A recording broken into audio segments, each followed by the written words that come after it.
Hi everyone, we are Group H and today we're going to talk about the introduction to classification of methods. Classification in data mining.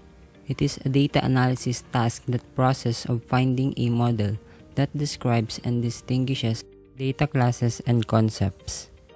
Classification models predict categorical class labels and prediction models predict continuous valued functions.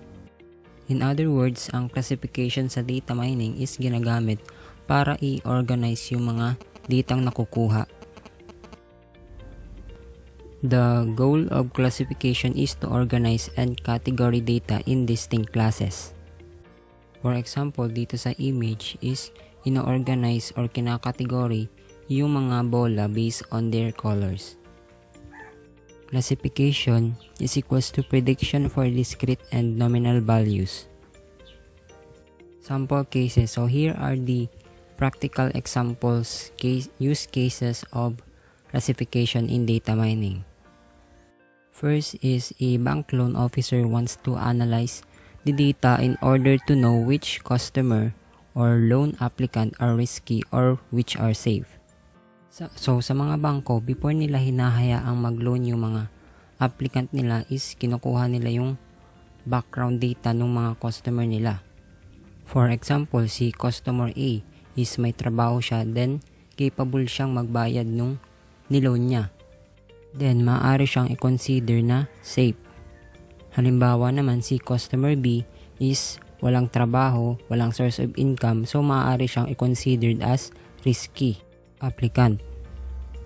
Another example is this: a marketing manager at a company needs to analyze a customer with a given profile who will buy a new computer. Dito naman, maaring gamitin ni marketing manager yung mga data ng mga customer nila para malaman kung sino yung mga potential customers nila na bibili ng bagong computer at sino yung mga hindi. Next is the applications of classifications in data mining in other fields. First is marketing and retailing, manufacturing, telecommunication industry, intrusion detection, education system, fraud detection. Next is the classification methods. First is decision tree induction, bias classification, rule-based classification, model evaluation and selection, Bayesian, belief networks, support vector machines. Our group would like to concentrate on the basic concepts of these classification methods. First is decision tree induction. Decision tree is the most powerful and popular tool for classification and prediction. A decision tree is a flowchart-like structure where each internal node denotes a test on a attribute. Each branch represents an outcome of the test, and each leaf node, terminal node, holds a class label. Next, so below is the sample representation of decision tree induction for playing tennis. Dito is sa whether sila nagbabase kung maglalaro sila ng tennis or hindi. So there are two possible weather na mangyari, which are the sunny and rain. And under the sunny ay meron pang subcategory na humidity. Sa rain naman may subcategory siya na wind. And yung humidity may subcategory pa na high or low or normal. Yung wind naman may strong or weak pa. Next is the advantages of using decision tree induction. First is decision trees are able to generate understandable rules. Decision trees perform classification without requiring much computation. Decision trees are able to handle both continuous and categorical variables.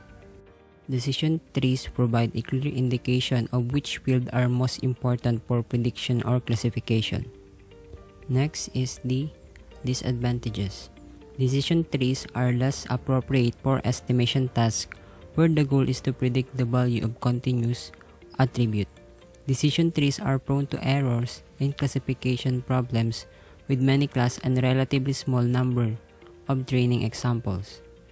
Decision tree can be computationally expensive to train.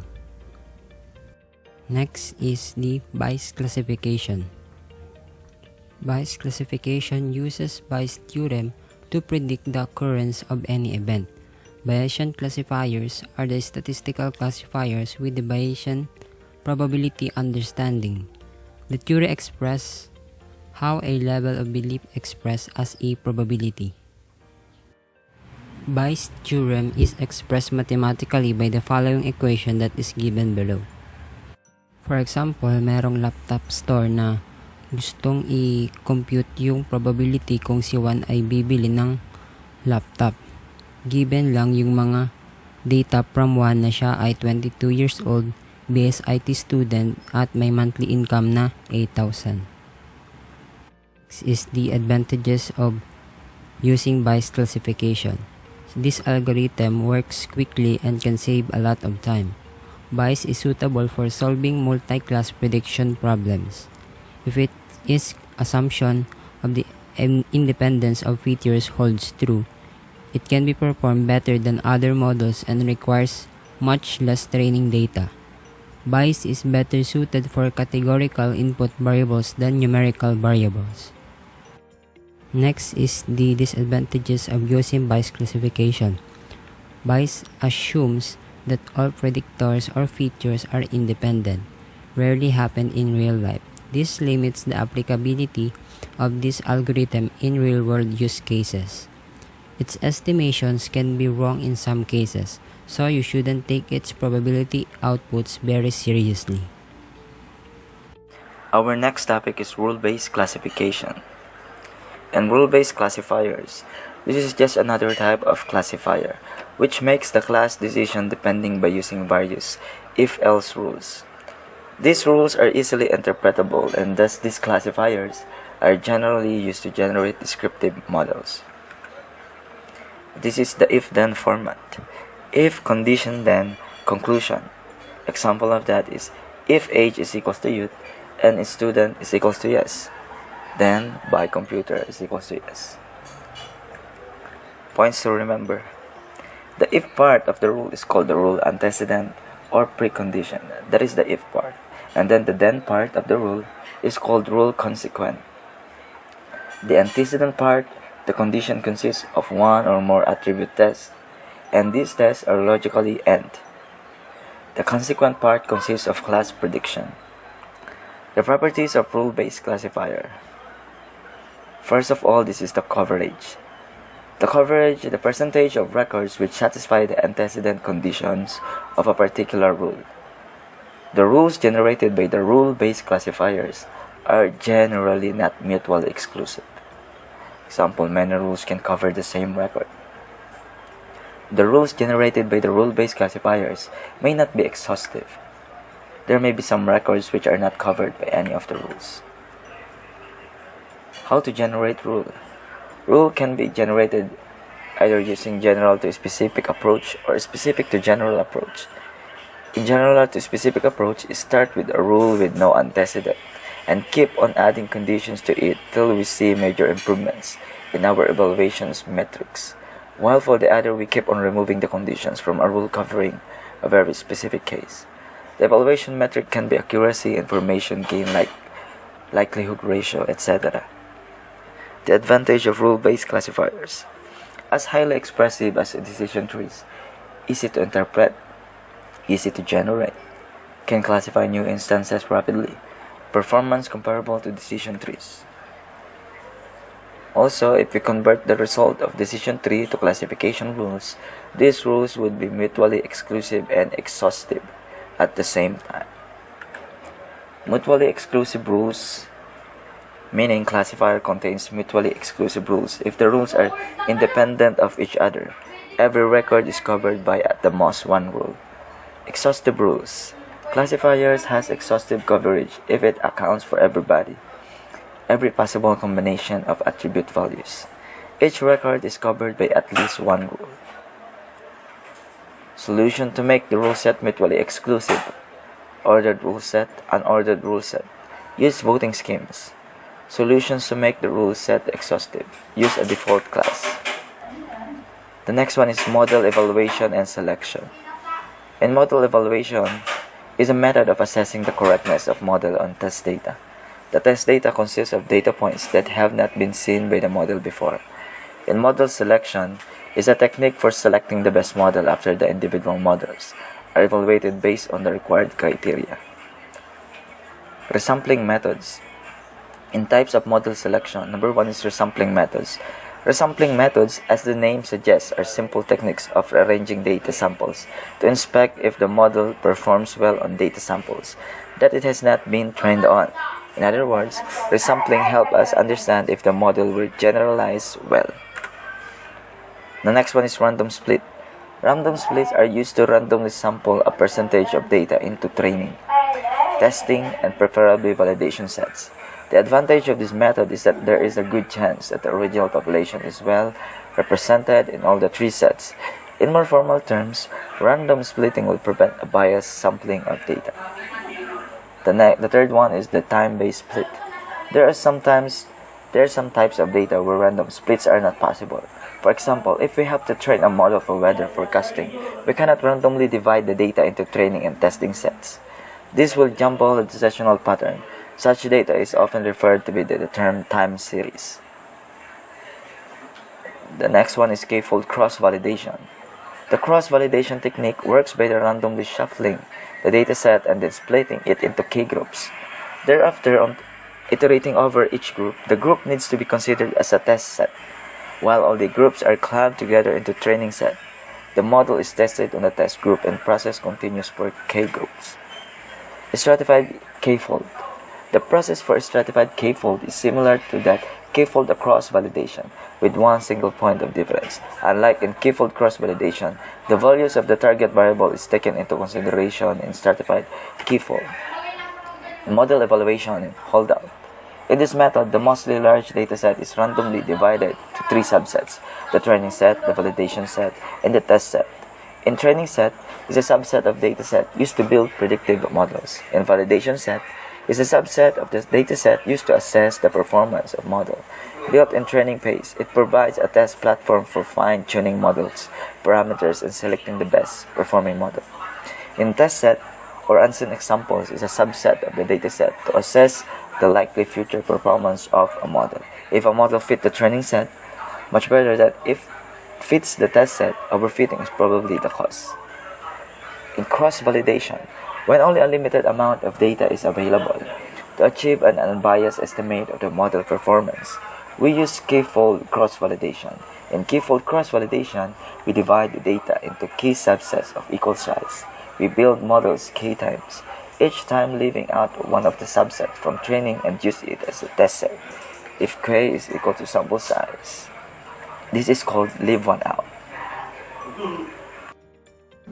The next topic is the Bayesian belief networks. Bayesian belief networks is a useful way to represent probabilistic model and visualize them. Probabilistic model determines the relationship between variables, and then you can calculate the various probability of those two values. Bayesian network is also called probabilistic graphical model, or PGM. These are the use of Bayesian belief networks. Bayesian networks can be useful in many streams. Application of Bayesian belief network happen in the stream of an optimized search engine, diagnosis of different diseases, filtering spam emails, genes regulatory networks, and a lot more. The Bayesian belief network's meaning determines the relationship between numbers and variables, and that possible outcome can come out of it.